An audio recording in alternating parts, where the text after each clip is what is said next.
Hello, friends. I'm Anderson Marchak, And I'm Ricardo Segura. and we are the Panel Bros. Welcome to the panel. Welcome to the panel. All right. Well, here we are again with another episode. Oh yeah. And well, before we get started, I wanted to remind you guys that we are at the Panel Bros on social media. That's Facebook, Twitter, and Instagram. So please check us out at the Panel Bros. And as always, we appreciate if you give us a like, share, and subscribe on YouTube. Please continue letting your friends know about us. Thank you so much. Oh yeah. It goes a long way, man. It goes a long Yeah, way. absolutely. So today we wanted to talk about our favorite directors. Oh yeah, good one. And unlike our episode about our actors, we decided to have a little bit more of a structure this Yeah, time yeah. around. It's like let's level this one out a little bit. Yeah, yeah. So because just like actors, we wanted to name so many directors. It was so hard, man. We were like, all right, let's talk about our directors, and our list was so long, and it's like we can't fit all these directors in this thing, man. Yeah, absolutely, absolutely. So, um, it's not gonna be an official top 5, just 5 directors that we both chose. There's gonna be some overlap, and we'll get to that when we get to that. But first of all, we're just gonna start off with, um, honorable mentions, so to speak, Hmm. and, I'll go first, and then Ricardo will go. All So, right. honorable mentions, these are people that just came to my mind. Edgar Wright. Yes. He's got a few movies there with, Simon Pegg. What's that trilogy called? I don't know what that It is trilogy the is called. Cornetto trilogy. Cornetto trilogy. Thank you. Yeah. Yep. Shaun of the Dead, uh, Hot Fuzz, and what's the last one? The last one is The World's End. The World's End. Yeah. And Scott Pilgrim versus the World. He's got a he's got a great resume. Yeah. Baby Driver. Yep. Last Night in Soho. Just he's got my attention. Just wasn't quite enough to to make one of my favorites. I like Darren Aronofsky. Mhm. He has this way of bringing performances out of people. We have Natalie Portman in Black Swan. We have Mickey Rourke in The Wrestler. We have Jennifer Connelly, Jared Leto, Requiem for a Dream. And then most recently, I saw The Whale, and he brought me back again with The Whale. And he's just so experimental. We look at movies like Pi, The Fountain, Mother, Yeah, Noah. oh, man. Man, Mother is a one and Mother. done. I love it, but Right. one and done, and I'm good. Yeah, exactly. So I appreciate just the experimentalism, but um, I just like what he brings out performances wise. Homie Colette Sarah, excuse me. Mhm. Let me pull him up here. He's got a few select movies that I enjoy, and I'll just go through as fast as I can here. He did House of Wax, Orphan, and then he did a few Liam Neeson movies: Unknown, Nonstop, Run All Night. He did The Commuter. He did one of my favorite movies called The Shallows, and Yeah, quite possibly the second best shark movie ever after Jaws for me, you and that's know? some good praise right there. Yeah, absolutely. Absolutely. Great performance out of Blake Lively in the movie. Oh, Great easily. performance. Then he did a comedy called Jungle Cruise, and then most recently Black Adam, which was um, mixed reviews, obviously. So he's he's on the cusp there for me. I named John McTiernan Mhm. because he directed my favorite Arnold Schwarzenegger movie of all time, Predator. And he had a ton of movies in the 80s and 90s um that were just really huge. He did Predator, Die Hard, The Hunt for Red October, um Last Action Hero, Die Hard with a Vengeance, Thomas Crown Affair, 13th Warrior, Rollerball. So kind of started fading away eventually, but um really strong start for me. Just the fact that he directed Predator, I had to put him on my list here. Gotta get him on there. um and one second here.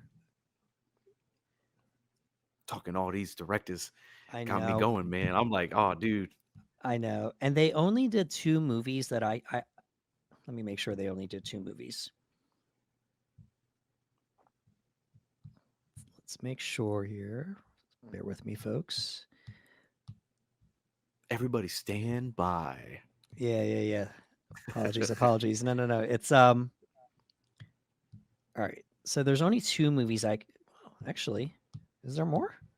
No, there isn't any more. I don't think there's any more. So the two movies that I can name, which I believe were really good, was Swiss Army Man, and then Yeah. Swiss Army Man, and then Everything Everywhere All at Once. And they're called the Daniels, but it's Mhm. Daniel Kwan, and then Daniel Scheinert, Scheinert, Daniel Okay. Scheinert. So um, they absolutely have my attention, and it's not that huge of a resume. There's probably other movies I can name, but those are the only two I can name right now. Um, so they have my attention. They're on the cusp. And lastly, Denis Villeneuve, just an Yes. amazing science fiction director. What do you have? Prisoners, Mhm. Enemy. Uh, what am I missing? Sicario, baby. Sicario, Dune, Arrival. That's probably my Mhm. favorite Denis movie, Arrival. And then most recently, I did say Dune. So and then of course Blade Runner 2049. Oh, Uh, yeah. so he's on a cusp. I need to see one or two more movies before if I want to, put him down as one of my favorites. So I don't want to go too long, but those are my honorable mentions. And all right, Ricardo, go, feel free. I don't know if you made a list or not, but just honorable mentions, just off the top of your Yep. head, go for it, my friend. Honorable mentions, man, and, like, let me reiterate again, like, just because they're, like, our honorable mentions, especially for me, I'm not saying that these directors aren't as good as other directors that I'm gonna Right, bring out later in my top 5. It's just I had a very specific 5 that I want to talk about tonight. So when right. it comes to my honorable mentions, same one that you mentioned, Edgar Wright. I There we go. adore Edgar Wright. I have never seen an Edgar Wright film that I didn't like. I thought the Cornetto trilogy is incredible. Scott Pilgrim versus the World. I remember going to the theaters to see that 3 times. Ugh, I great love that movie. movie. Last Night in Soho. So Edgar Wright, he's just got a great visual style, a great way of storytelling. I really enjoy his humor. And I love that the whole ensemble that he puts together. I love it. I like that he worked with Simon Pegg and Nick Frost a lot. So he's a great honorable mention for me. Jordan Peele. Jordan Peele is a phenomenal director. He's got 3 great films under his belt right now, and I love his films, and I know he's only going to keep striving to be Yeah. better, and we're gonna get even more great films, and I cannot wait. Another mention, Quentin Tarantino. I Tarantino. absolutely Yeah. love Interesting. Tarantino films. I think he's got great dialogue pieces. You know, Django Unchained, Reservoir Dogs, Pulp Fiction, The Hateful Eight. I love Tarantino. I, I, I I know I, that they could be hyper violent at times, yeah. but I just love his movies. What were you gonna Yeah. say? My favorite Tarantino movies are Kill Bill Volume 1 and Volume 2. Kill Bill Volume 1 and Volume 2. See, I almost left them off the list and forgot with Uma Thurman and Yeah. everyone else. Like, I love Tarantino. And again, There we Tarantino go. makes movies. Sometimes he's like, hey, they're gonna be 4 hours long. And I'm like, Right. I'm in it. Let's go, Tarantino. I'm in it. You know what I mean? So there's and I could keep going, man. I could keep going. Like there's so many honorable mentions. Right. You know what I mean? I could say Ben Affleck because I've never seen a Yeah. Ben Affleck directed film that I didn't enjoy, and I'd like seeing him work and grow. And I think that I look forward to seeing more movies that he's going to be working on. Like I think his newest movie is called Air, that he's working with Matt Damon, that Yeah. is about the deal with Nike and Michael Jordan, and Ben is directing. I cannot wait. Obviously, there's gossip that James Gunn wants Ben Affleck to direct a DC film in the new Oh, yeah. DCU. So Ben Affleck is another director that I'm looking at. Yeah. Let's So do you, those are just a few for me. yeah. Is there a favorite Ben Affleck movie for you? Favorite There's a Ben few. Affleck movie? Yeah, it's Okay, Gone Baby so Gone, The Town, Argo, and then Live by Night. That's the main four for I right now. think for me, it's probably gonna be The Town. Yeah. And I think because maybe it's because of where I was at the time. I think that Right. was the first time that I really was like, "Wait a minute. Wait a minute." You know what I mean? I think it was like, "Wait a minute. This guy's got directing chops." And then Argo is fantastic. You know what I mean? But there was something about The Town where, he directed and he starred, and it was one of the first times that I had kind of taken him seriously in that role. So I think for me, it's The Town personally. Cool.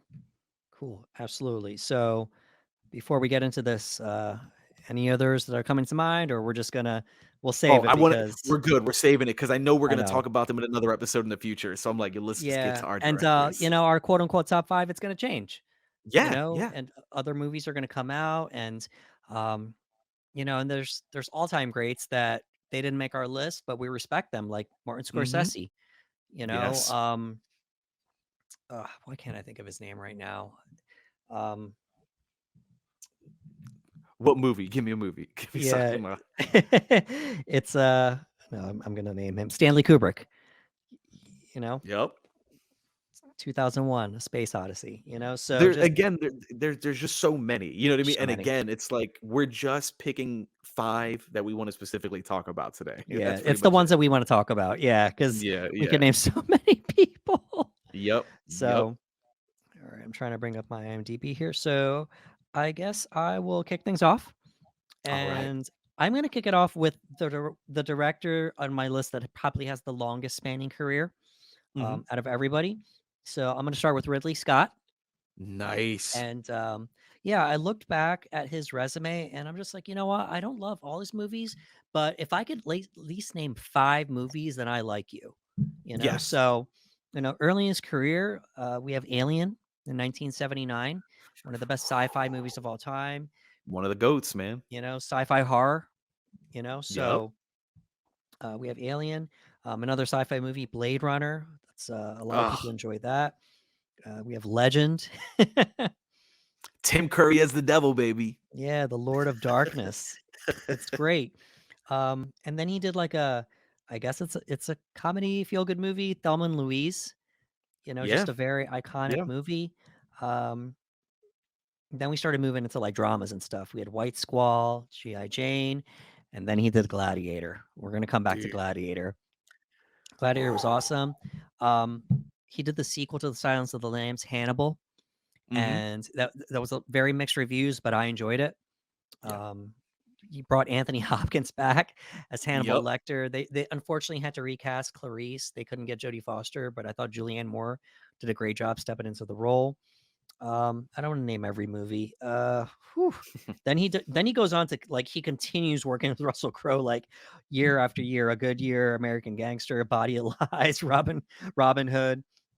And then he brought me back again. I mean, don't get me wrong; these are fine, but he brought me back again for Prometheus. It was his return to the Alien franchise. I really enjoy Prometheus. I think Yeah, some people were expecting something a little different, but for me, I remember going to the midnight showing of Prometheus and walking out with a couple friends going, "That movie ruled."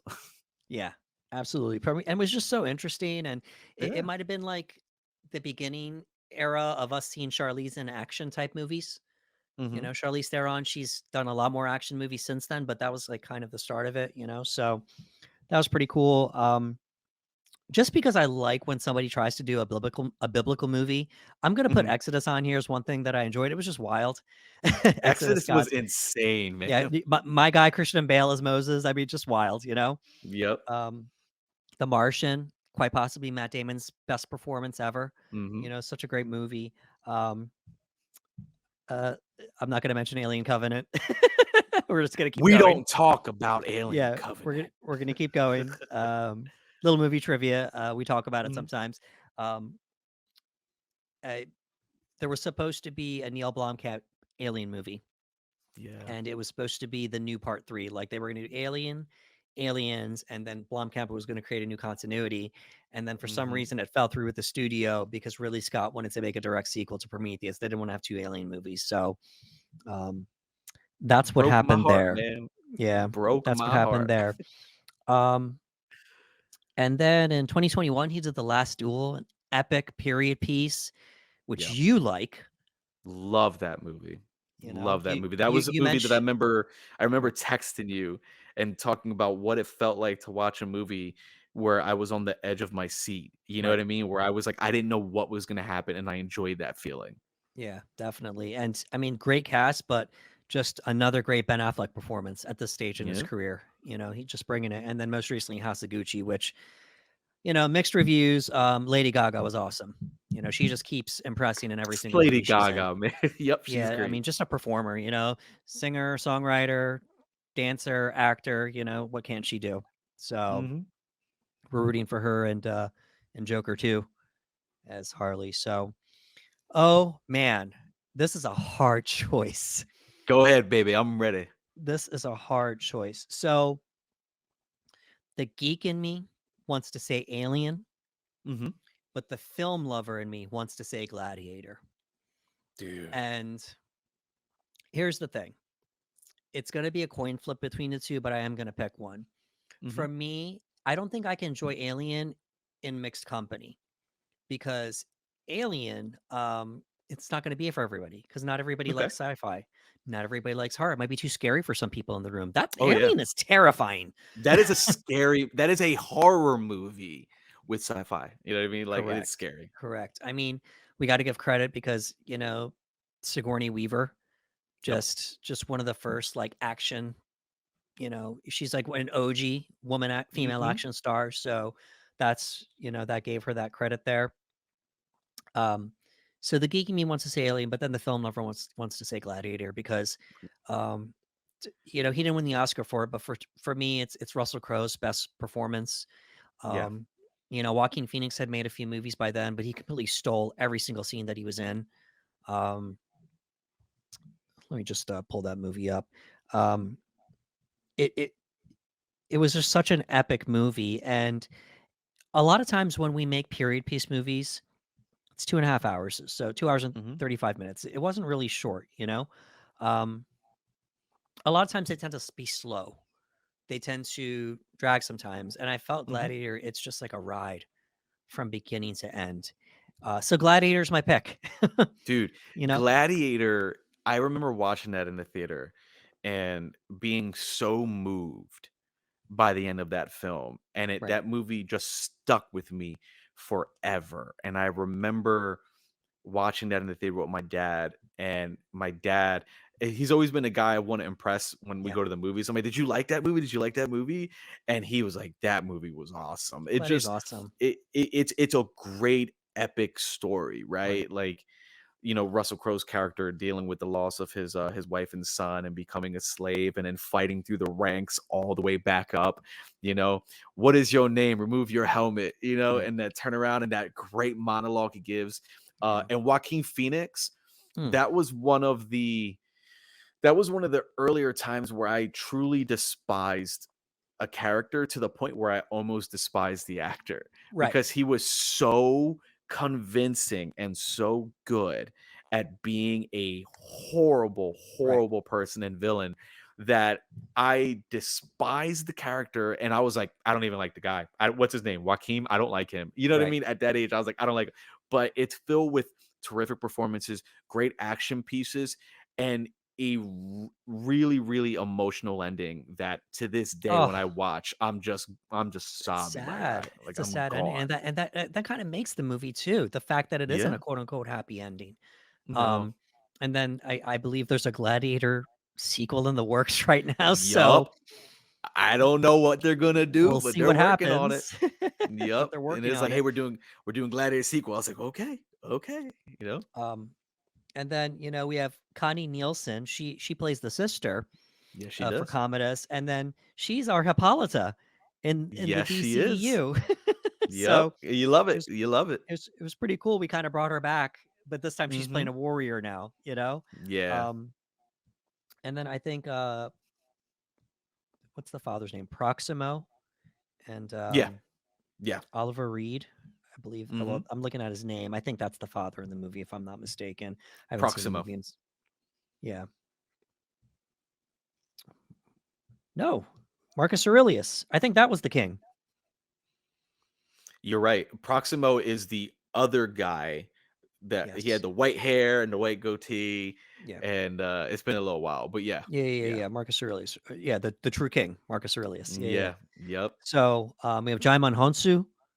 So yeah. He's in there. Yeah, I love that guy. He's every dude. He's everywhere. He's everywhere. I love his final line in the movie. He buries the toys, and he goes, "We will meet again, but not yet, not yet." And it's I can't. I the score from that movie. I can't listen to the score from that movie without getting emotional. It hits. It just hits, man. yeah, Everything about that movie hits. Gladiator is pretty awesome. So Yeah. actually, you know what? I apologize. Marcus Aurelius was the king, Mhm. and I believe Proxima was the father. Okay. Yeah, yeah. It's been so long. I'm so bad with Names and stuff like that from the old movies. yeah. Is it? I can't. Oh, forgive us, guys, if we got this.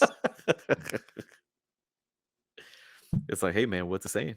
Oh, what's it saying? Yeah. But yeah, but it While I'm was. looking, I remember the action sequences blowing me away as a kid. I remember the sheer violence of it all because man, that movie was violent. We're talking about hard R right, sword fights and gladiator battles and whatnot. right. And being like, again, my dad took me and I was like, hey man, as long as you're cool with it, I'm cool with it. And I Yeah, was just going exactly. off for the ride. Okay. Marcus Aurelius is the father. Hmm. Okay, he's the true king. And Yep. the problem is that when he dies, that they didn't want Commodus to come into power. So Yep. it's been a while. They don't use pictures of people from the movie. They use younger pictures. So then Yeah. Yeah. And you're like, so wait, who did you play? Who did you play? and it's Like, so funny. This is a habit of mine. When I'm watching a movie, I can't remember the name of the character, but I'll remember the name of the actor. oh So yeah, yeah, yeah. Depending on the movie for sure. it's so easy to do that. So we just talked about Ridley Scott. Mhm. Out of curiosity, what would you say is your favorite Ridley Scott movie? Oh man, my favorite Ridley Scott movie. Oh, Yeah, okay. So if I was thinking about Ridley Scott, shoot, man, I don't want to say the same movie. that's I'm okay. like, I don't want to say the same Alien? movie. I want to be different, and it's like, man, I You can say love Gladiator. Alien, That's fine. It's but epic. I know. I'm gonna be real with you. I'm like, I want to say Alien because it's different, but Yeah, the and reality you're is, the it's sci-fi horror guy. I know. I'm the sci-fi horror guy, but I think my favorite Ridley Scott film, without a shadow of a doubt, is Gladiator. I You could think just put it Gladiator is on a any masterpiece. day. You're right. It's a Right. masterpiece, man. Yeah. I that's the movie that if I look at, I'm like, that movie should have gotten all the awards. You know what I mean? Like I was just like, again, that movie shook me, man. It shook Right. me with how great it was. And I feel like it had everything. It's a Yeah. movie that had literally everything and delivered in every sense of the word of what a full motion picture is from beginning to end. And Right. I cannot not give it to Gladiator, man. That's I, cool. I have the soundtrack. I have it on my phone, my iTunes and whatnot. And when those songs come up, man, I get emotional. I'm like, oh, this is kind of rough. That's cool. So going in with the theme of the person with the longest running resume, Hmm. I'm kind of hinting at you which guy you should name. Hmm.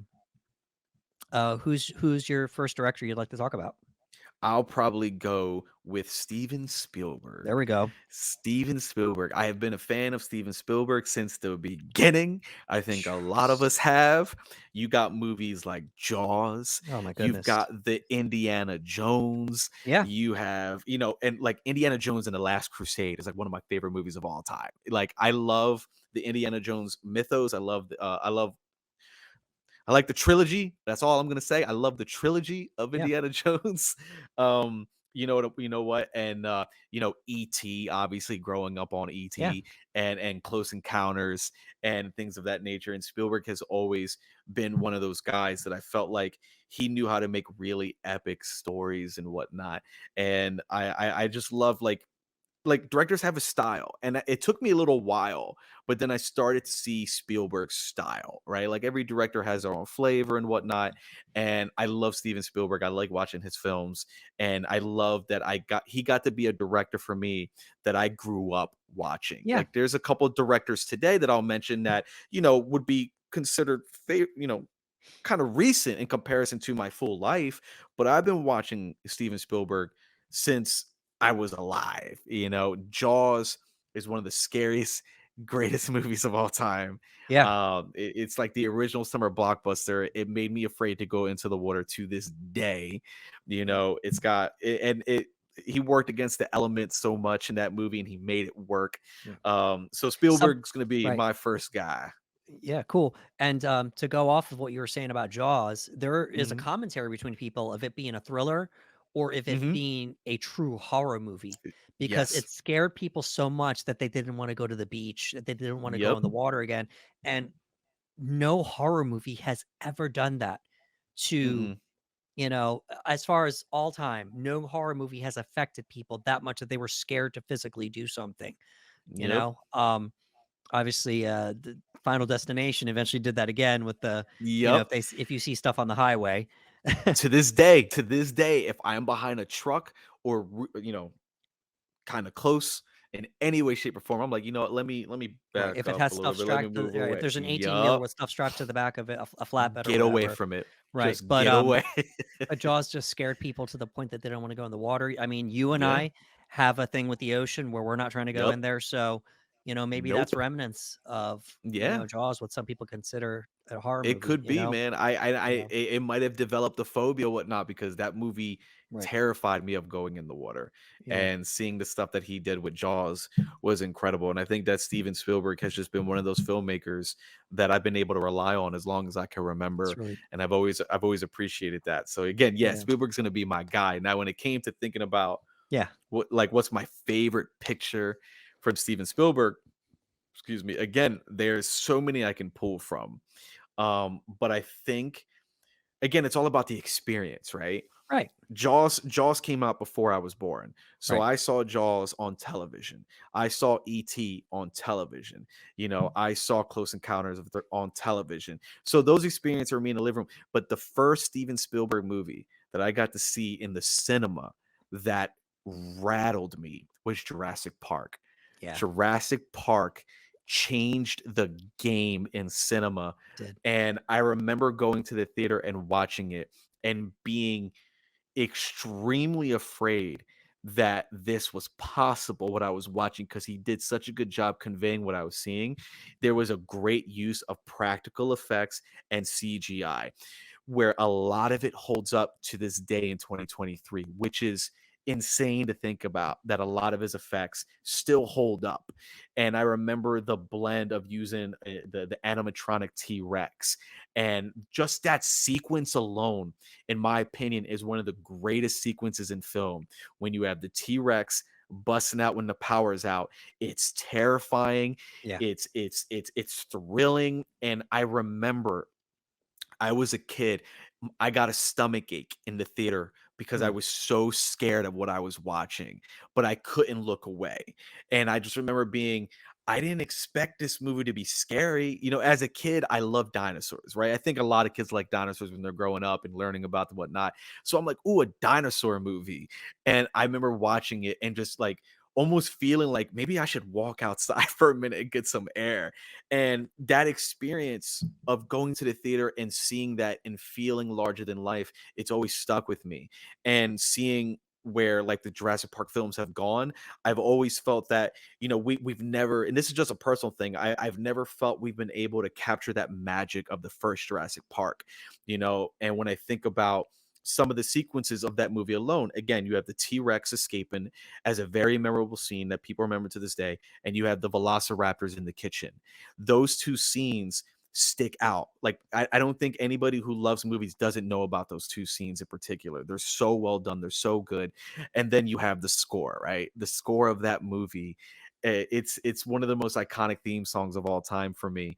When you think of movies like Back to the Future, Ghostbusters, and whatnot, Indiana Jones, Jurassic Park theme also sticks with me just as much. And I love that movie for everything that it is. It's a movie that it takes quite a bit. Like, if you sat there and timed it, it takes quite a bit before you get any real interaction with these dinosaurs.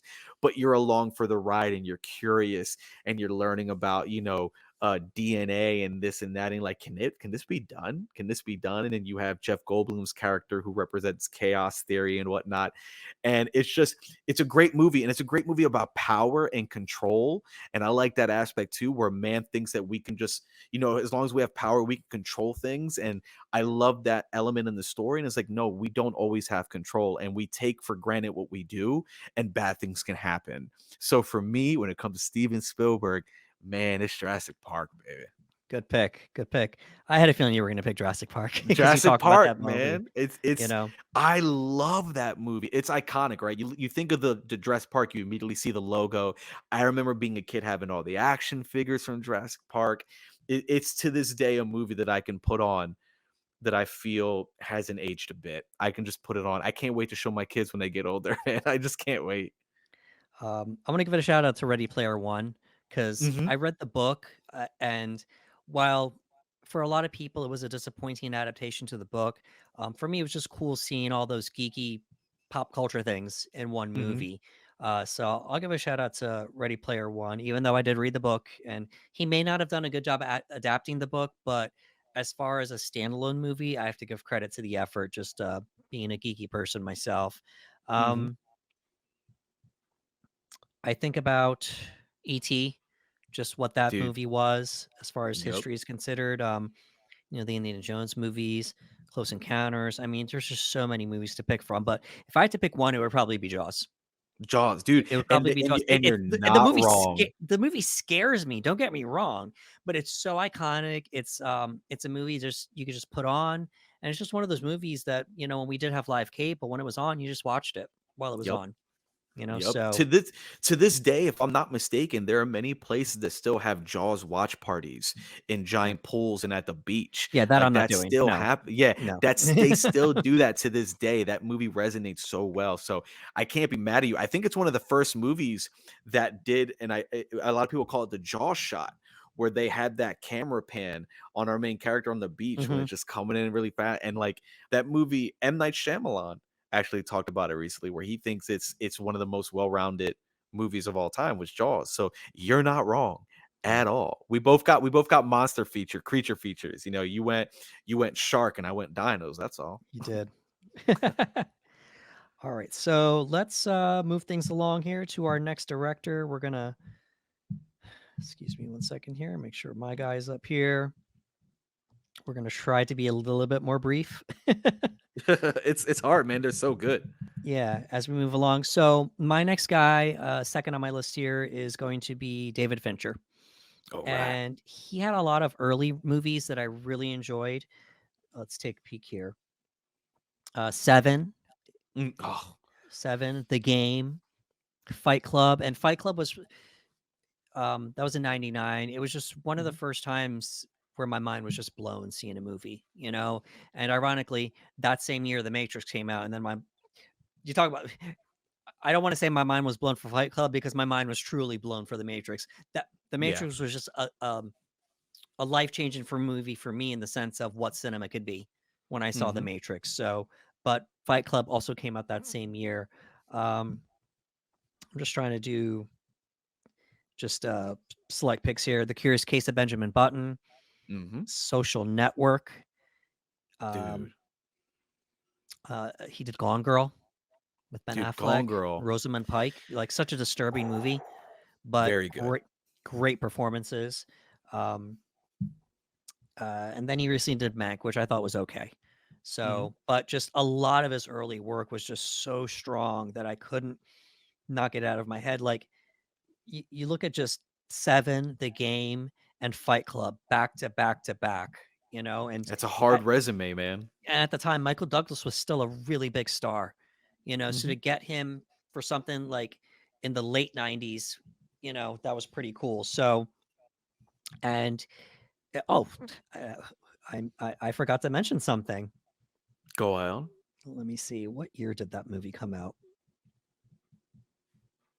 I can't find the year that it came out. Alien 3, 1992. So Yeah. that was early in his career, actually. That was one of his first movies. So Alien 3.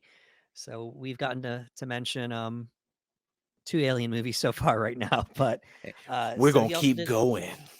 he also did Alien 3, which I'll be honest with you, a lot of people have issues with Alien 3. I don't. Mm. I like Yeah. Alien 3 as well. It's a It's different it's concept. it's one of those, and look, for anyone that doesn't know, we won't get into it now because it's really long. There was a lot of behind the scenes drama with that movie, and David Fincher was still able to make a movie.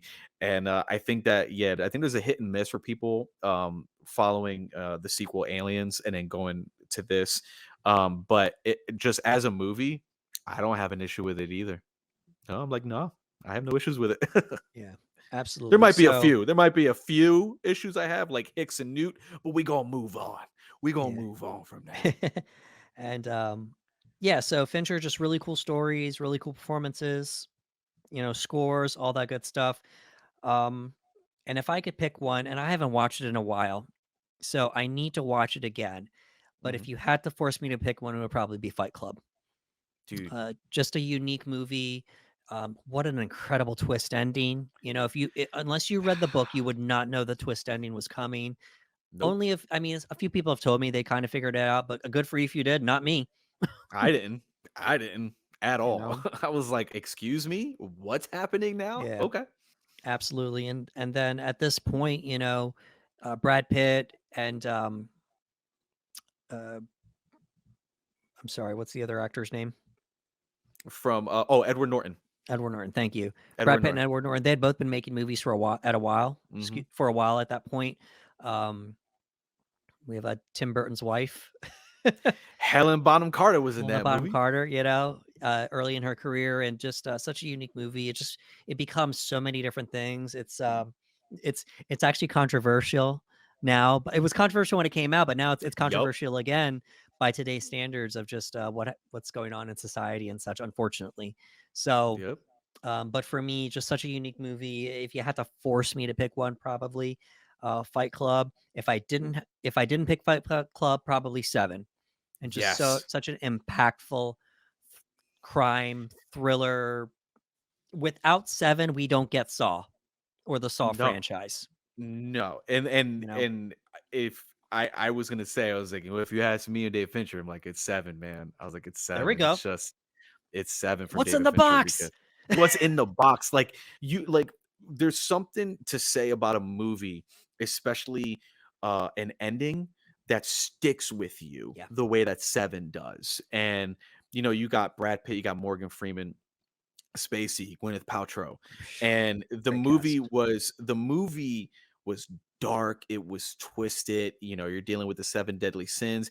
I love that the villain is in the shadows, so we're just like the main characters in the movie. Right. We're seeing a lot from their perspective. We don't know who this is, and then we finally come across this guy, and it's just some guy. Right. And the ending, man, I don't even want to spoil it because if Yep. by any chance people haven't seen 7, I urge you to watch 7 because that ending it just changes the game. And one would argue, and I know that he's talked about it, you think about the movie The Batman for Matt Reeves, they took a lot of They inspiration from did 7, a exactly. lot. And he's been very open about it. So if you like the Batman and you've never seen 7, I urge you to watch 7 because it's fantastic.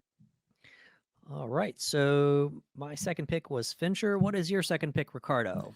All right. So for my second pick, I'm going to go with someone who's been around for a while again. I'm going to go ahead and go with James Cameron.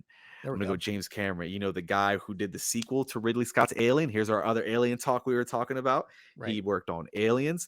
He has Terminator, Terminator 2, and even just for that love, I'm like, dude, I love Terminator.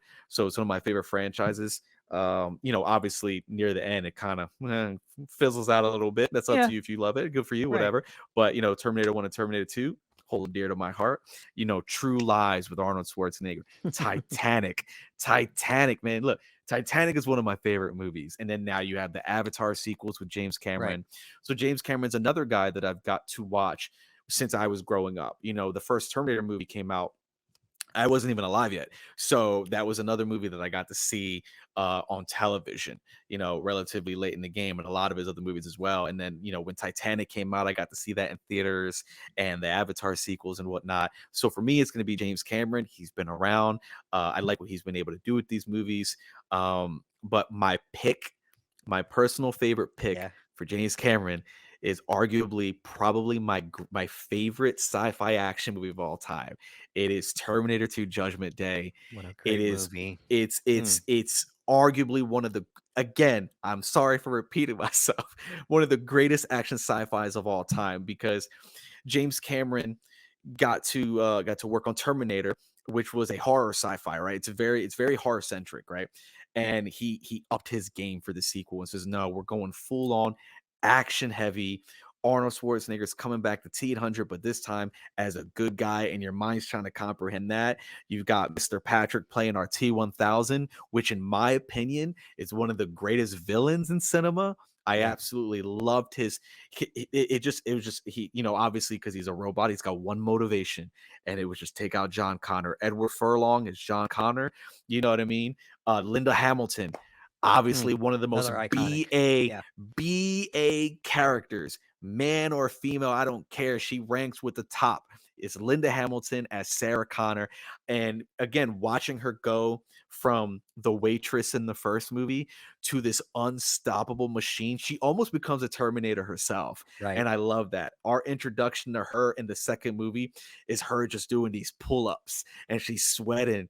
And she's like, "Hi, Dr. Silverman, how's the knee?" And Right. it's just like that's not the Sarah that we know. And I love seeing that growth from the first movie to the second movie. Um, and again, they push the envelope. Some of the CGI in that movie holds up to this day. It's incredible. Great practical effects makeup, great visual effects, great stunts, great action sequences. Again, a movie about a machine and a child that makes you cry. I sobbed when I saw that as a kid. I sob when I see it now. And when the T-800 looks at John Connor and he goes, "I know now why you cry, but it's something I can never do." And he wipes John's tear away and they Hmm. hug and he goes down into the lava and he's got the thumb up and it rattles me. It's arguably one of my favorite movies of all time. It's my favorite James Cameron picture and it just it stands a test of time, man. It will Good stuff. always be one of my favorite action sci-fi movies of all time. I don't think anything's ever going to take it away. I had the luxury of taking a buddy of mine around a year ago. We rented a movie theater out. Oh, that's We awesome. rented a Yeah. whole movie theater out, and I got to show him for the first time Terminator 2 and having that experience with him, myself, my wife, and other friends, and we all saw it. But to see it again on the big screen, man, I can't praise that movie enough. All right. I'll be back. T2, Terminator Day, Terminator Judgment Day, favorite James Cameron movie. Good stuff, bro. Good stuff. And let's give credit to James Cameron as far as being the unofficial king of the box office, Bruh. with 3 of the 4 best-selling movies of all time.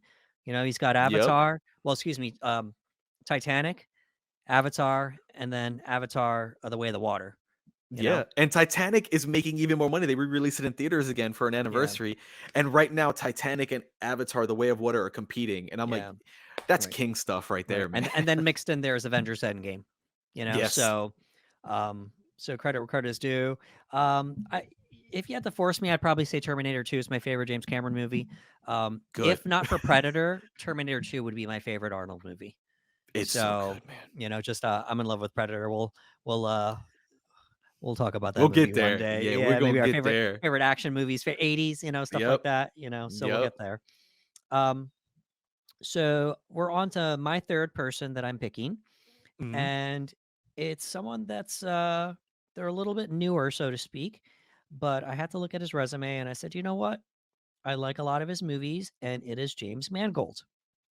Do it up. I love it. Yeah, James Mangold. So let's take a pick and let you folks know why I picked him. And I know there's a few on here that Ricardo likes too, but Oh yeah. uh, so just early in his career, he did Copland, and then Girl Interrupted, which got Angelina Jolie her Oscar, Yes, it did. um, with Kate and Leopold. Then he did Identity, a psychological thriller, and I love psychological thrillers. I love mind benders. Such a unique movie. That came out in 2003. You were going to say something about Identity? Dude, I didn't wanna cut you off, but Yeah, I love Identity. I love Identity's that great. thriller aspect, Great, the great who done it, twist. Yeah, great twist. I was like, "Bro, I love Identity." yeah. Yeah, he did a biopic, Walk the Line, with Joaquin Phoenix, as Johnny Cash. We got Russell Crowe and Christian Bale, 310 to Yuma. Uh, got a what is this? Make sure these two people, Tom Cruise, Cameron Diaz, Night and Day. um, and then he did The Wolverine, which Mhm. was the second solo Wolverine movie. And then he followed that up with, that was in 2013. And then in 2017, he did Logan. Bruh. Bruh. At the time, which was considered to be the swan song for Hugh Jackman as Wolverine. Um, Mhm. at the time, he had been playing the role for, I want to say, at least 17 years at that point. Yeah. So, such an amazing movie. You talk about one of the best superhero movies of all time. We're going to come back to that movie in a second. And then most recently, Ford v Ferrari. He did another Christian Bale movie. It's Mhm. Matt Damon and Christian Bale, based on a true story. So, a lot of really cool movies. Just early in the career, just I enjoyed a couple of them, and then most recently for me, just Logan and Ford v Ferrari, mostly because of Logan, just the impact that Logan had on me when I saw it. Um, he's got a great resume, but for me, I can't not say Logan. Like, why would I Dude. say anything else besides Logan? Just how great that movie is, you know. And a lot of folks, they're either on the fence with the Fox X-Men movies, or they mostly don't like them at all. You know, Mhm. they feel like the MCU, they like the MCU stuff. Um, Even though it's a Marvel property and, Marvel Studios didn't really have control, it was Fox at the time. But the one thing, regardless of how people feel about the X-Men movies, and let's be honest, objectively speaking, they're either hit or miss. Mhm. Usually they're either hit or miss. Some people love them all, and that's cool too. Yeah, yeah, yeah, yeah, yeah. That's cool too. But for me personally, they're hit or miss. But the one constant is people love Hugh Jackman as Wolverine. They Yep. love Hugh Jackman as Wolverine, and it was a borderline Oscar worthy performance. It was probably one of the best send offs for a superhero, if not the greatest send off for a superhero of all time. They made a drama. It was rated R, so that played into it too. He did we had Daphne Keene as X-23. Just there was just so many aspects to that movie. So for me, it's Logan, and then he's in talks to, I don't know who they're talking about bringing him into the new DCU, if I'm not mistaken. Yeah, he's pushing. He tweeted himself, he wants Swamp Thing. Yeah. So okay. Give it to him. Give it to him Yeah, because he could now. do a character based movie on Swamp Thing, because Swamp Thing is a Mhm. really complex character based on what I've Very. seen so far. So he could do a unique take on that, and if it ends up being a little bit of a horror movie, sure, let's see what he can do. Yeah, let's So do it. James Mangold, and I mean, would that be your favorite James Mangold movie too? Oh, man, it's look, I A I great love resume. yeah, I love 310 to Yuma. I'm a Yeah, big fan of 310 to Yuma. yeah, I have a soft spot for certain westerns. Christian Bale, Russell Crowe in that movie. It's also got a great ending.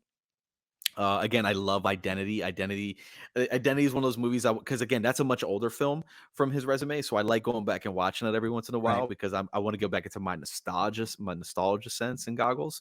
Um, but it it's probably Logan, man, Logan, because man.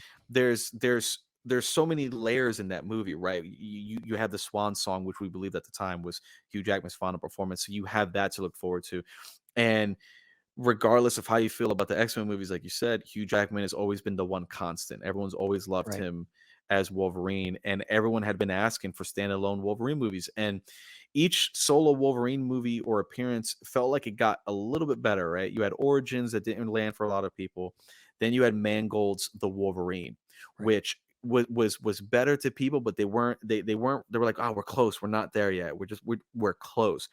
And then Logan came out, so we everyone unanimously believe there it is. We got it. We finally got the Logan and the Wolverine we've been wanting in terms of a solo outing.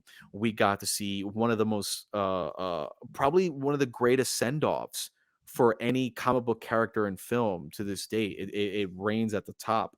It was so important and it meant a lot, and it meant a lot to Hugh Jackman, and you can feel that in the film, you can feel that in the writing, you can feel that in the directing, and it just there was so much about that movie that we didn't know until Right. we saw it on the big screen, and I give them so much credit for that. And you have a great, almost, a father-daughter story and whatnot.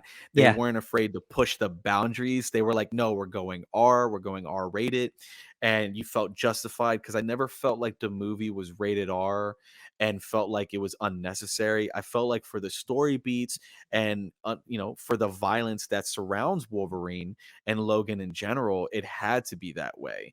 And X-23, and it was great seeing Patrick Stewart back as Xavier, in an right. Xavier we've never seen in live action that way. To see a broken Xavier who's suffering from these seizures and whatnot, that is taking out everybody, the backstory that he potentially ended up killing all the X-Men.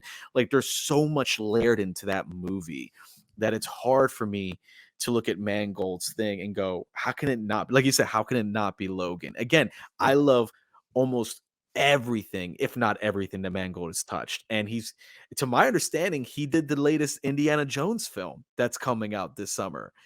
Right. It's James Mangold. And I'm like, man, like Yeah, if he that's can upcoming. do for Yeah. this, if he can do for Indiana Jones what he did for Logan, Right. I'm Right. it's 'Cause gonna blow my and it's mind. supposed to be a send off for the character, so let's see what Yep. happens. Yeah, Yep, and I so think that if anybody was gonna do a good job, it's James Mangold, and if DCU, if you better give that man everything he yeah, wants come on, and just James let Gunn. him do Yeah. Swamp Thing, man. Just let Yeah, him do it. absolutely, and, I think one day we're gonna talk about the X-Men movies because it was such a Mhm, unique time. Because obviously they're now under the, the MCU banner, Disney, mhm, but Fox, I think there's, like, 10, maybe 11 movies that we can examine, and, okay, we can go through that filmography one day. Um, it was actually, like, a really cool time, for the X-Men movies 'cause, we had 2014 Days of Future Past, and mhm, then we had 2016 Deadpool, and then that was rated R, and then Logan came in 2017, the very following year. So yep, just 3 back-to-back quote unquote X-Men movies that were really solid, you know? really So, good.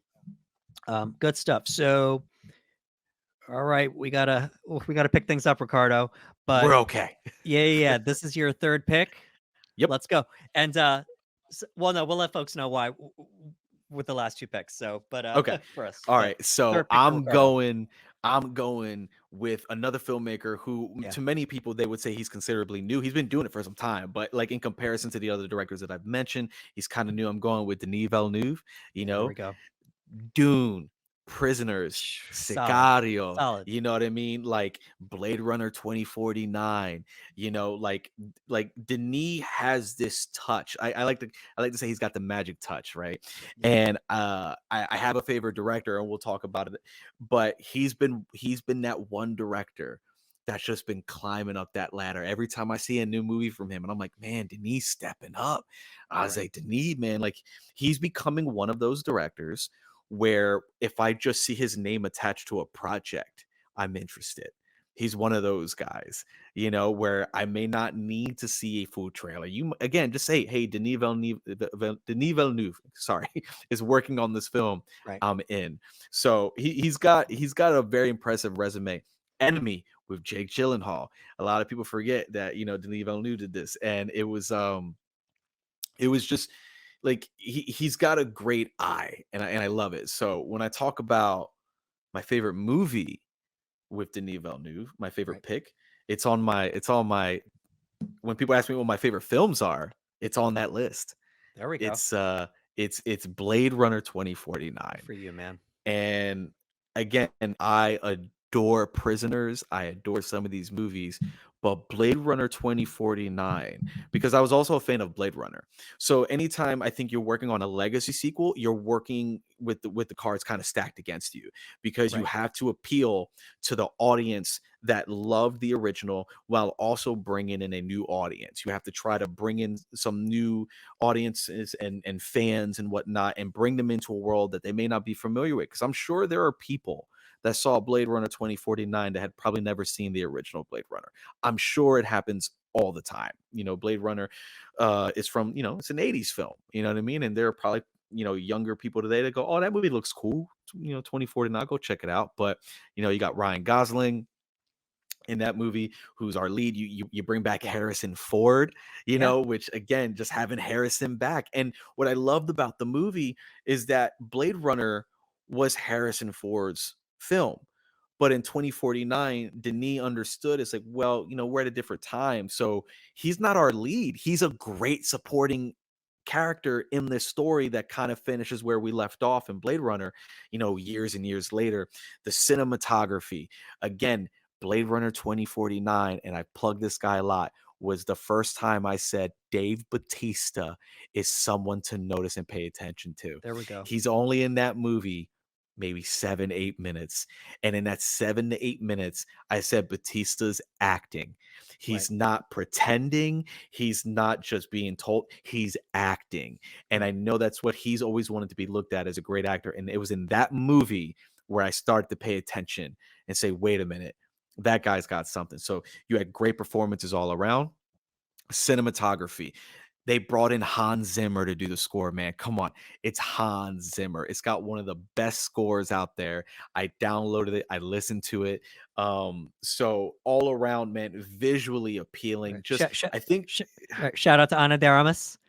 Ana de Armas, Yeah, baby. yeah. Like, Come on, come man. on, man. Like, I love Ana de Armas, and I loved her in that movie, and everyone involved. You got Jared Leto in this film, you know what I mean? And it's got a great cast. And again, I love sci-fi, man. You know that sci-fi is one of my favorite genres, Right. and I love the sci-fi. I love the replicants. I love the story. I love the landscape. I love the synthetic feel. I love all of that. And I think that Denis does a really good job with scope. He can do small pictures as well, but I love his scope and he makes things feel so big. And I love Blade Runner. So for me, Denis Villeneuve, Blade Runner 2049, Right. that's my pick. Good stuff. Great pick. He's getting to be known as one of the heavy hitters for sci-fi, and Yeah. he's embracing it. Dune at the time when it came out, we didn't know this, but it was part one. So now, it's people want to say it's a remake of the movie, but it's mostly just based on the books. Yeah. And Dune Part One. We're waiting on Dune Part Two. Um, he makes such epic movies. He's got a great eye. I need one more movie, and he might actually make it onto my list after one, I maybe one forgot more to mention movie. Arrival. I forgot to mention Arrival, Right. and I know you love Arrival. Yeah, and I'm glad you said that because that's my favorite Denis Villeneuve movie, So Arrival. good. When I saw that, I said, "Oh wow, this guy has a really good eye." And Mhm. soundtrack is just so loud. He's just known for loud soundtracks now, just Yes. really loud, just the seats shaking in the theater. Decent performances from Amy Adams and Jeremy Renner. It's an alien movie, and then eventually you find out it's got some time travel mixed in too. Like, it's just such a wild movie. So for me, it's Arrival, but good stuff. I'm not surprised you picked Blade Runner 2049. I know it's one of your all time favorite movies. So why wouldn't you Yeah, pick it as it's your in favorite there. Denis movie? And then I know you like Prisoners though, because Hugh Jackman's your guy. Dude, like, So it's hard, man, but Blade Runner 2049. it's good stuff. So I'm going to pull an audible. We are actually going to start with this director next, but Mhm. because he's our absolute favorite, I think we should save our favorite for last. Alright, So let's we'll do save it. him for last. Um, so for our last two directors, actually they're the same guy. So I decided we would go 5 and 5, but we both have the same fourth favorite. Well, it's not in order, but the Yeah, fourth guy for me and the fourth guy for Ricardo is going to be none other than the boss, Zack Snyder. Zack Snyder, baby. Yeah. So let's do a quick rundown here. Um, he got his breakout with Dawn of the Dead, a Mhm, remake in 2004. 2006 goes to 300. And then he did Watchmen. Then an animated movie, Legend of the Guardians, The Owls of Ga'Hoole. mhm. We had an original movie called Sucker Punch, Oh, completely original yeah. movie. And then in 2013, he made a movie called Man of Steel. Whoo! And it was his return to DC. He did Watchmen, but then now he was being asked to do the DC Extended Universe, the DCEU. And very controversial movie at the time, controversial today. And then even more controversial, Batman v Superman: Dawn of Justice. Yup. He made that. Shout out to the Ultimate Edition. That's the one that we feel is the better version. Yep. And we're going to mention this very briefly. Ugh. There was a studio cut of Justice League that came out in 2017, but we got to find out it was barely any of his movie in there. It was mostly Mhm. Joss Whedon. So it took 4 years after that movie, but it eventually released Zack Snyder's Justice League, and that was in 2021. And then it was a 4-hour cut of the movie, and we finally got to Yep. see his movie. And um, for me personally, it was a completely different movie than Justice League, and you know that could be an entire talk by itself altogether. Zack Snyder's Yup. Justice League and the drama that Zack went through with that, and the campaigns and such. So I only mentioned the studio cut of Justice League because without that, we wouldn't have Zack Snyder's Justice League. So Hmm. then he did Army of the Dead, another original. Yeah. He went back to Yep. zombies, but he didn't. He did an original, and um, I'm going to go out on a limb here and say we've watched Zach's journey over the years, and we enjoy his movies, but just what he did with his three DC movies, we really appreciate. And I'll let Ricardo talk about that for a little bit. I'm not going to get into it, but for me, Batman's my favorite superhero, Hmm. and I can't pick a favorite Batman not yet because I feel like we still have to see more from Ben Affleck. Like for me, it's a toss up between Christian Bale and Ben Affleck. Hmm. I feel like the warehouse scene is the greatest cinematic piece for Batman we've ever seen. Say what you want about Batman v Superman, but those few minutes of the warehouse scene in Batman v Superman are peak Batman, in my Yep. opinion. Um, so we're gonna see Ben Affleck as Batman again Hmm. in the Flash coming up, but you know I'm not ready to pick a favorite Batman yet. That could be a talk altogether one day. Yep. We could rank all the Batman. Um, but it's what he did, and then he he worked on things with the other directors. He worked Hmm. with Patty Jenkins on Wonder Woman 2017. He worked with David Ayer, in Suicide Squad, and we don't know if we'll ever see this David Ayer Suicide Squad because they Yeah. did, Warner Brothers, they did a studio cut, and he said that's not his movie. So Hmm. um, for me, it's just been such a journey getting to know him these past 10 years that he's one of my favorites now. Yeah. And not just for the DC movies, I like his early work. I love 300. 300 is Yes. awesome. And, Watchmen, some people consider that to be one of the greatest comic book Yeah. adaptations of all time because it's so Yeah. page for page, with the It's so exception of, faithful to the comics. right. And with the exception of the ending, Hmm. it's just faithful, it's so unique. It was rated R. Like there was so much going on in that movie, you Um, and then love it or hate it, Sucker Punch is getting a cult classic following now, but at the Hmm. time, very negatively reviewed. But for me, hey, I like original movies. And when I saw Yes. that movie, it was something I'd never seen before, something like that. We had an all-woman cast. Let's go. Yep. You know, so good stuff. Ricardo, I'll let you talk, but before I let you talk, I'll go first. It was a very hard decision to pick my favorite Zack Snyder movie because I had a favorite several times in his career. Um, for me, when I saw 300, I thought that was just remarkable. That's another comic book adaptation. Um, with 300, it was so cool. One of the best Gerard Butler movies ever, as Leonidas.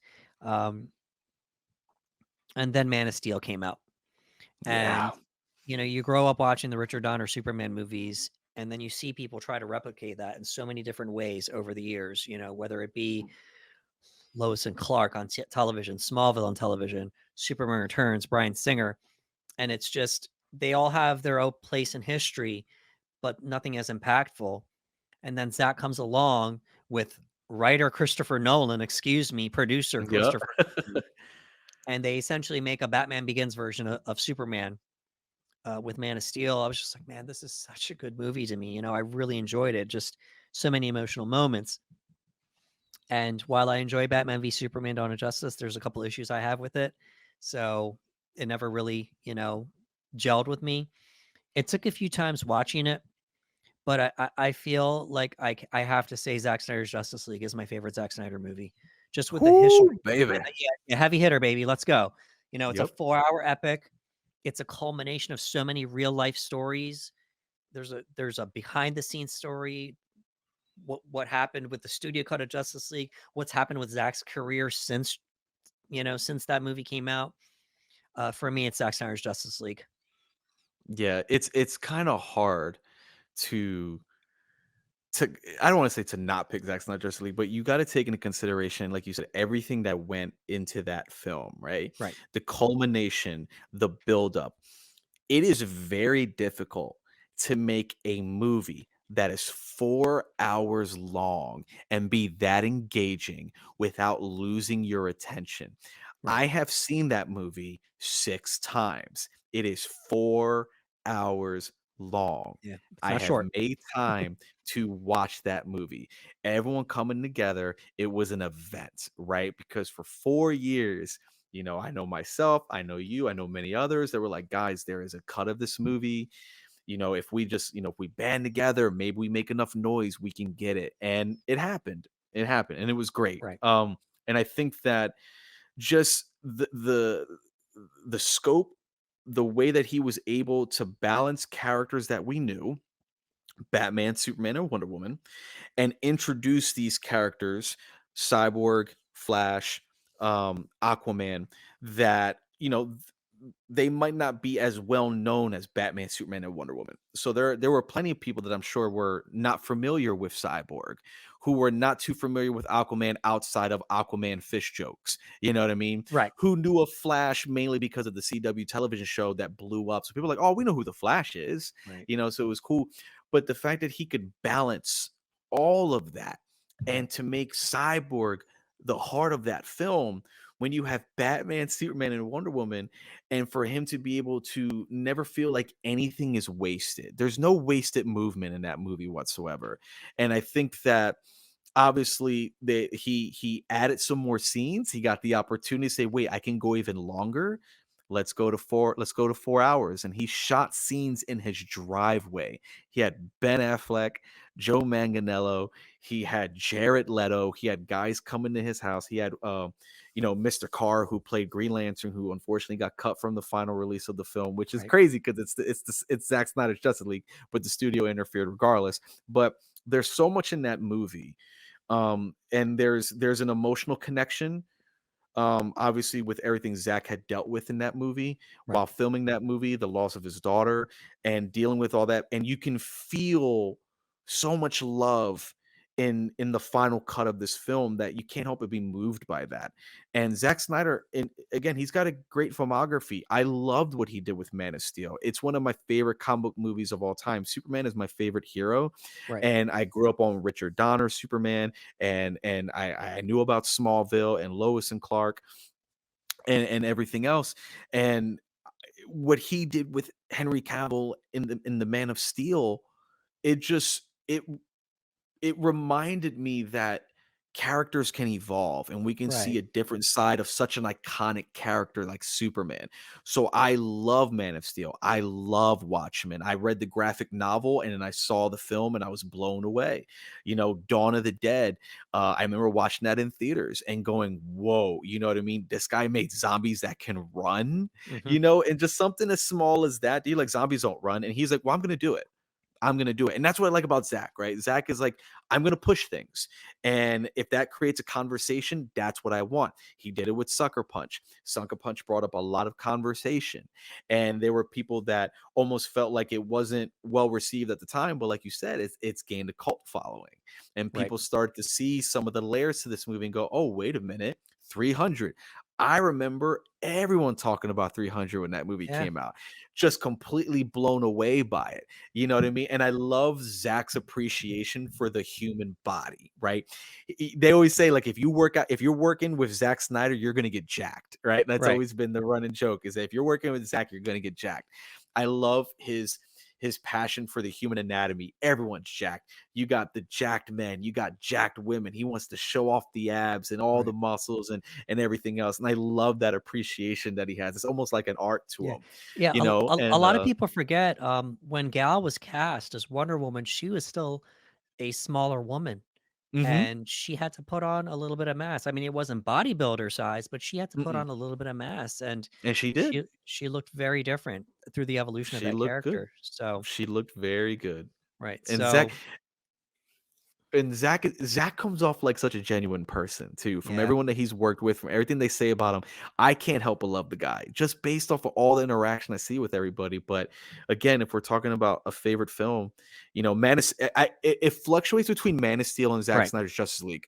That's what goes back and forth for me, because Man of Steel is so tight, it's so confined, and it's a singular origin story. Right. So I absolutely adore it. But then Zack Snyder's Justice League, again, you're trying Epic. to consider everything that he's balancing in this one movie and knowing that it's him. Zach is the guy making this movie. Storyboards, set designs, working with his team and making everything, his stunt team and Right. everything else. And it's just like, how do I not pick that for this Right. conversation? You know It's what I okay. mean? So. Yeah, Zack Snyder's Justice League. It's okay, and we're looking forward to seeing what he does in the future. You know, he's got Rebel Moon Rebel coming up, Moon. another original piece. I think what was it? He wrote a Star Wars movie that never came to He pass. wrote he wrote a Star Yeah. Wars treatment that he wanted to happen, and it never happened. So now Netflix is giving him all the money, and he goes, "Well, you Well, know what? I'll make some small changes, right. and I'll make my own IP." Right, and Army of the Dead was a Netflix property too, so Mhm, maybe Zach's gonna hang out on streaming for a little bit before he comes back to the mainstream. Obviously, we would love to see him doing a DC movie again one day. mhm. I don't know if that's gonna happen now that James Gunn is running things. Maybe pipe dream he gets the Snyderverse again. I don't know, as an Elseworld story, as an animated story. We don't know. We have I don't no know. idea, but keep an eye out because we will do an analysis of Zack Mhm. Snyder's Justice League one day. Oh yeah. So, you know, possibly I think we're coming up on the 2-year anniversary of its release. So maybe around that Mhm. time we're going to do it. It's a 4-hour movie, so we'll see how much of it we can analyze Yep. within a one, you know, within a shorter time. So that's cool. So once again, we saved our favorite for last, and I knew Mhm. obviously Ricardo knew it was my favorite. I had Yep. no doubt it was Ricardo's favorite as well, and we're just gonna get to it. It's Christopher Nolan, Oh and yeah, and Nolan we trust. yes, in Nolan we trust. And the thing about Nolan is, for some time, a lot of people were calling him the greatest director of the 21st century, Yeah. and um, some people feel like his movies have been hit or miss lately. I don't feel that way, but Mm-mm. some people feel that way. Um, let's uh let's go down the list. Let's do it. Yeah. He had a he had an independent film called Following. That Mhm. was in '98, and then he had a movie called Memento. And we're just gonna get this out of the way. This man makes original movies, so that's another reason why I like him. But why both of us like him actually. Yes. Then he did Memento. Then he did Insomnia. We have Hilary Swank, Al Pacino, Robin Williams. Um, and then he got Batman Begins in '05. And that was just a game changer, you know, because Batman had been considered a dead franchise at that point, and he Yeah. brought it back, and it was serious, and it was dark, and it was dramatic. It was just all these different things, crime thriller, you know, just for that universe of the Dark Knight trilogy. Um, they needed the Prestige, Oh. Hugh Jackman, Christian Bale, Scarlett Johansson, you know, great movie. And then a little movie called The Dark Knight came out in 2008, and man, The Dark Knight, man, it's the bar. You understand? It's yeah. the Ever bar. since then, any superhero movie, regardless of the studio, regardless of the comic brand, they always say this is the best movie since The Dark Knight. There's a reason for that. Yep. You know, it's objectively speaking the greatest superhero movie of all time. A lot of people have their personal favorite superhero movie of all time. That's fine. But Mhm. you talk to a lot of people, Dark Knight is the bar. It changed Yeah. things. In the movie, you know, Joker says that you've changed things forever, you know, Forever. so we have The Dark Knight. And then right after The Dark Knight, a couple years later in 2010, Inception came out. Mhm. We're gonna get back to Inception in a second. Yeah. You know, that took like 10 years. Like he wanted to make it, but at the time he had been unproven at the studio. And then eventually, like, you know, he comes out with all these hits. And then after The Dark Knight comes out, which at the time was the highest selling superhero movie of all time. Mhm. You know, it made 1 billion. And now many superhero movies make 1 billion, but Yeah. nothing had done it before then. So to my understanding. So he finally got to make Inception. Then Dark Knight Rises closed out the Dark Knight trilogy. Interstellar, 2014. Then he made his what some people consider maybe an Oscar bait movie, Dunkirk, a war movie in 2017, and Mhm. then most recently, Tenet in 2020. Yep. Um, mind-bending science fiction movie, action. You know, he blends these things together: action, sci-fi, psychological. You know, I can talk about this man forever. Yes. I can talk about this man forever with you, you Yes. know, with anybody, but Nonstop. with you especially because I know you love him. I'm not gonna pick a favorite just yet. Actually, Okay. no, I will pick a favorite. Okay. So my favorite superhero movie of all time is The Dark Knight. It's my favorite movie, Mhm. period. And so I'm gonna cheat. I'm gonna pick two movies. So it's probably The Dark Knight because it's my favorite movie of all time. But if I had Mhm. to pick a movie that wasn't my favorite movie of all time, a non-property movie from Nolan, it would be Inception. Hands down, it would be Nice. Inception. So, original movie, mind bending, just the things that you see in that movie, just remarkable. The concept, got Leonardo DiCaprio in the lead, like doing a science fiction movie. Okay, you know, Yup. just such a unique cast. Joseph Gordon-Levitt, um, Tom Hardy, baby. yeah, Tom Hardy, Elliot Page, when he was Mhm. still known as Ellen Page, so of course Michael Caine. Michael Caine. Yeah. So Hans Zimmer with that score, boom. Like, Dude. if I wasn't picking The Dark Knight, it would be Inception. So I'll Yeah, cheat and say those two. A property movie, Dark Knight, non-property movie, Inception. So yeah. Ricardo, I just talked about Christopher Nolan for a little bit. The floor is yours, my friend. Christopher Nolan, man, again, he's one of those directors that I mentioned earlier, like, Denis was working up there. Nolan is that director. Yeah. You don't have to show me a thing. You just tell me Nolan's got a Name. movie out. I'm in. I'm in. Where can I buy the tickets? There has never been a Nolan movie that I disliked, and I know that there have been people like you said that have mentioned like, oh, maybe his films aren't as strong as they used to be. I don't think that to be the case whatsoever. I think what happens with a lot of people, and we tend to do it, we don't mean to do it. It's not intentional. Is that we're so used to seeing like let's say a 10 and then you get a very strong 9 or a strong 8 and you're like oh it's not as good. I'm like you're setting like you have great and really really good and then you're like oh and I'm Right. like they're none of his films are bad in my opinion. Again, everything's Right. subjective, everything's Right. subjective, but for me everything that he's ever made has been great. Great to perfect. Say what you will. But I've been a fan. I remember watching Batman Begins in the theater, Yeah. and like you said, up to that point, Batman had almost been considered a dead property. You had Batman and Robin that kind of just like put it in the dirt. And I remember seeing the trailer, and I was like, "Oh, this looks like a very very." I remember thinking serious Batman movie, and I watched it at the theaters and I was blown away. I was absolutely floored. I was like, and it was probably the first time I saw a superhero movie in that light. Like it felt very different than other comic movies. It felt like first and foremost, it was just a film, like a thriller, a crime, suspense that just happened to be a comic book film. It reminded me of a film Right. that transcended the genre, where you didn't have to be a comic book fan to enjoy it.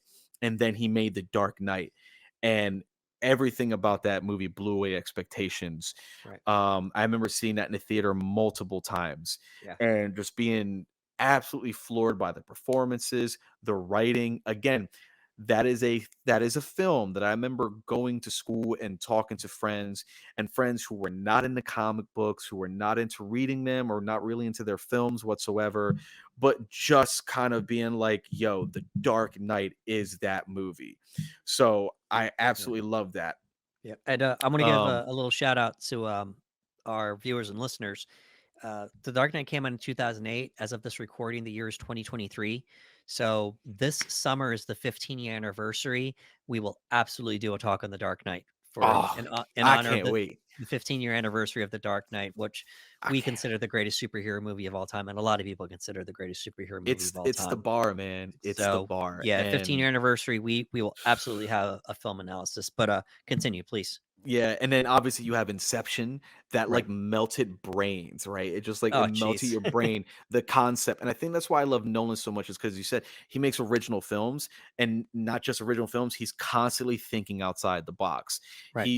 He's creating rules. He's working with sci-fi if he needs to, and he's blending certain things that you would never think of blending. And I'm just like just the story of Inception, the idea, I couldn't come up with that. Like, I'm Right. just like, that's incredible. But Right. Right. you know, Dreams within a dream within a dream. yeah, Like and dropping an idea into someone's mind in a way that they believe it's their own idea, the right. the idea of Inception and whatnot, and not being able to separate when you're in limbo. Like, there's so much going on in that movie, and I love it. I absolutely love that movie. Now, when you ask me, what's my favorite Christopher Nolan movie, man, the Prestige is amazing. There's not a bad film Right. for me Agreed. personally, and I don't, and some people might go, oh, like, I don't know, that might be his strongest film. For me, man, it's Interstellar. Yeah, I know. Interstellar. He's like, I know, It's a story about a father Interstellar, and a daughter. Come on, Ricardo. bro. Interstellar, and again, those personal experiences, right? Like they play into why we Crying. like certain things. Yeah. And I remember, like, I'm a huge sci-fi fan, so the fact Right. that he was able to make love Oh, quantifiable. great line. He made Yeah. love quantifiable in a film where you would never think, excuse me, love is just like, that's an emotion, that's a word, it's context. And they made it quantifiable. And again, I remember him casting Matthew McConaughey, and this was kind of what set Matthew McConaughey Yeah. back into the mainstream as being more than all right, all right, all right. Yeah. It became like, no, like Matthew McConaughey is a legitimate, serious actor. And when he got cast, it was like, hey, if Nolan's casting him, there's something special. Anne Hathaway, you know what I mean? We love Anne Hathaway, and Nolan's worked with her more than once. Right. And he had her again giving a brilliant performance and whatnot. And you have Jessica Chastain, you have Casey Affleck, Casey you've yeah. got Michael Caine, you know Michael what I Caine's in mean? You every can't, Nolan movie, but yeah. you know what I mean? Nolan knows what he's doing. So it was absolutely awesome to watch that movie and to blend, real science and in science fiction and kind of merge them a little bit. And it was such an emotional story Very that I emotional. was I was not only just drawn by the science of it, but this human emotion that became quantifiable in a way that we could identify in science and in scientific terms, and how far a father's love for his daughter could push him into things we thought we would never experience. And I sob every time like Merv, don't go Merv. It's just it hits me every single Yep. time. And I can't say a bad thing about it. And then you got a Matt Damon secret cameo surprise in the Yes. movie. And I'm like, Surprise. Matt Damon's in this movie, and it's just like, it's fantastic, and it's got one of the best jump scares in any movie I've ever seen. And you don't expect it to be there, and it startles you so much. But it's Interstellar, man. It's visually amazing. I love that he was able to kind of use props for the spaceship in certain shots, and I love when they use figurines for shots. Hans Zimmer's back with the score. Great visuals, haunting space scenes, and yeah, man, for me, it's Interstellar, man. Interstellar. Great I love pick. it. That's my movie, man. I absolutely love Yeah. that movie. Yeah, and I would venture to say probably not when it came out, but as you got older and life Hmm. experiences, that shaped your opinion.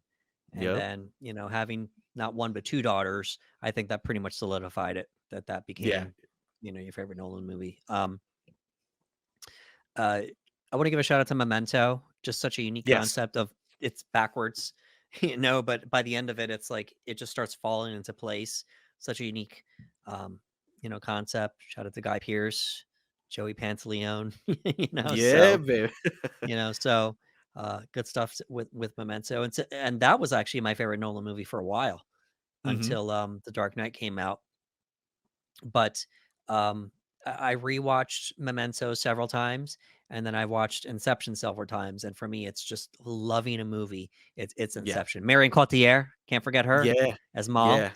Yeah. Just "Oh, just no!" It just jumps off the yeah, yeah. Oh no, you're waiting for a train that will take you. Yeah. So it's just "A train to it's take you far away, Mom." You know what I mean? Just going off on it. It's so yeah, good. It's so good. yeah. It's good stuff. It's good stuff. So we're going to segue here, since we just ended with our favorite director, Christopher Nolan. Um, we're going to let everyone know that we're going to start doing more movie analysis, and we're Mhm. going to start breaking down movies. We love these general discussions. They're fun. We get to riff a lot, but we're going to start doing just full episodes on a movie. And what Mhm. better way to start out by going through the filmography of our favorite directors? I don't know when that's going to happen, but it's going to happen Yeah. soon. Oh, it's happening. Yeah, yeah, yeah. But it's definitely going to happen soon. So please keep an eye out for that. And we're gonna start wrapping up here. We're almost done, and anything you want to leave with the folks here, Ricardo, as far as our favorite directors is considered?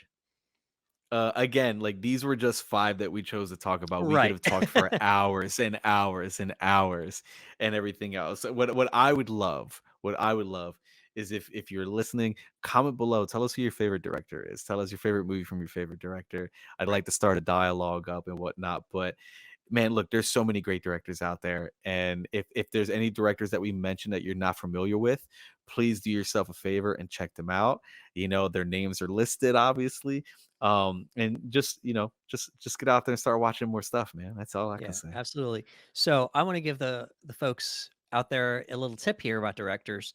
So IMDb, Hmm. start looking at some of your favorite movies, and then click on the thing that says directed by, and then that'll let you know that the movie who it was directed by, and then look and see all the other movies that that director has done. And if you start seeing all these other movies that a director has done that you might have liked, that's how you'll know, who your favorite director is. And a lot of times people look at actors and actresses, but it's just like, well, unless they're a producer or they actually directed the movie, they don't really have a lot of say. They're just Yeah, performing in the yeah. movie. So, look up, just all of your favorite movies and see if you have any directors in common, and then it might lead to you seeing, okay, well, I like this movie, but I didn't know that the director did all these other movies as well, you Hmm. know?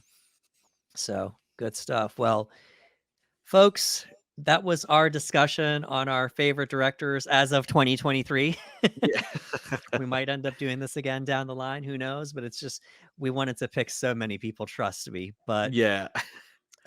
we went with 5 apiece, and we just so happened to have 2 directors that are our favorites that we got to talk about with the boss, Zack Snyder, Yeah. and in Nolan we trust, Christopher Nolan. So The GOAT. so folks, please, if you could give us a like, share, and subscribe on YouTube. That's the Panel Bros, at the Panel Bros. That's on YouTube as well. um, in addition to social media, we would really appreciate it. And also we wanted to let you know, please comment and let us know how you felt about our discussion concerning our favorite directors. Let us know who your favorite director might be, and why they're your favorite director. Please give us a comment below. For Ricardo Segura, I am Anderson Marchak saying thank you for coming to the panel.